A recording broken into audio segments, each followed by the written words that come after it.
Well, he usually has a view of the match a bit like ours in the commentary box in an elevated position, but Danny Schofield, acting head coach, you've actually watched pitch side today, Danny. How was it for you? Yeah, no, great experience. I think I had a similar experience against Millwall away. But today, yeah, it was fantastic working with the other coaches at ground level, and I think a deserved point overall. To say the least. I mean, you've stopped the second top scorers in the league from scoring. Did you get what you expected from Blackburn Rovers, Danny, and how did you, more to the point, deal with it as a team? Yeah, I think when a team's on a really good run of form and they've a period of success, I think they're very clear in the way they play, and we knew they had a real danger in counter-attacks, so that's something we suffered with at times, but I think we did defend it quite well. They've got real good attacking players, and it was a focal point of our defensive strategy today. How carefully did you have to think about how the team was set up and who you deployed? Yeah, I think we're always looking at the individual player of the opponent and matching them with our players. We do that both individually and collectively, and I think it's something we always do. We see where their threats are and try and reduce what threat they can pose.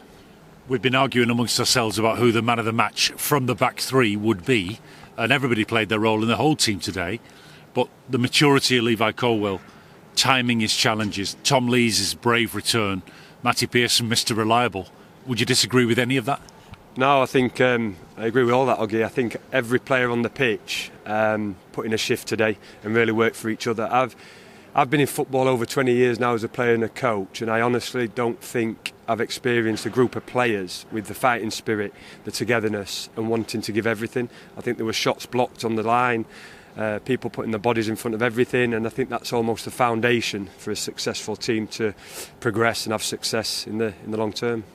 Neither team had a tremendous amount of shots on goal, Danny, which is quite rare in this league. How do you assess the number of chances that your team created and the breaks that Town had in the first and second half? Would you have liked more, or would that be unrealistic because of the way you set up? No, I think we always like more. I think when you do create one or two chances, you always sort of look at those moments and see how we can do that even more. We're always looking, when we're defending deep, to get players in certain areas to counter-attack, and that's on profile of players. So Thomas, Josh Karoma, who can exploit that space. But we reflect all the time. We're always reflecting how we can improve, how we can be better as coaches, how we can help the players to improve. So it's something we'll be looking at. What a Christmas it's been, if you include the New Year and call it festive fixture sequence. Unbeaten.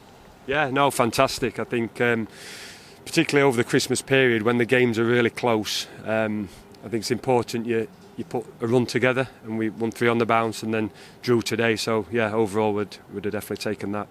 Impossible to ignore the fact that Huddersfield Town's name is still in the top 6, Danny. Do you feel as if you're coaching a team that's heading for the playoffs? Promotion calibre, all the phrases you hear us routinely use?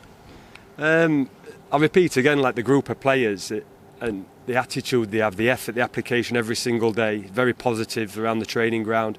I think anything's possible in football, but I won't make predictions. I think we're moving along nicely. If we can be in and around the playoffs, top 10 at this stage, just over the halfway point, then I think we're pretty happy with that. But we'll continue to work, we'll continue to try and improve, and we'll see what happens the start of May.